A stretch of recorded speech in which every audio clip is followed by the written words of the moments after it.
Hello everyone, সবাই কেমন আছো? আশা করি ভালো আছো। শুভ বৃহস্পতিবারে দুপুরের অনেক অনেক শুভেচ্ছা সবাইকে। আজকে রান্না করছি, দেখো, গুগুলি দিয়ে পেঁয়াজ কলি পোস্ত। কার কার ভালো লাগে খেতে একটু কমেন্ট করে জানাও তো। দেখো, বেশ মোটা মোটা খুব সুন্দর গুগুলি এনেছিল, এই গুগুলিগুলো দিয়ে পোস্ত বানাচ্ছি, পোস্ত করছি।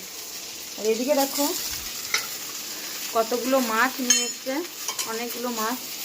আজকে মাছের আলু দিয়ে ঝোল হবে। আর এই যে এখনো ভাজা চলছে, জানি না কখন খাবো, এখনো ভাজা হয়নি। মাছ সব অনেকগুলো মাছ নিয়ে এসেছিল বাজারে, এখন মাছ ভাজা চলছে। এই মাছের আলু দিয়ে ঝোল করব। মাছ থাকলে আর বেশি কিছু লাগে না, তাই না? মাছের আলু দিয়ে ঝোল করব। কালকে শীতলা ষষ্ঠী, অনেক বাজার করা আনা হলো, বাজার করে নিয়ে এসছে। এই যে বাজারগুলো সব আলু, পেঁয়াজ, মটরশুঁটি যা যা লাগে, কালকে ষষ্ঠীর বাজার। তো আমাদের আজকে কালকে রান্না করব, দুদিন ধরে খাওয়া হবে, তোমাদের সাথে সবটাই শেয়ার করব। টাটা, আবার পরের ব্লগে দেখা হবে। সবাই ভালো থেকো, সুস্থ থেকো।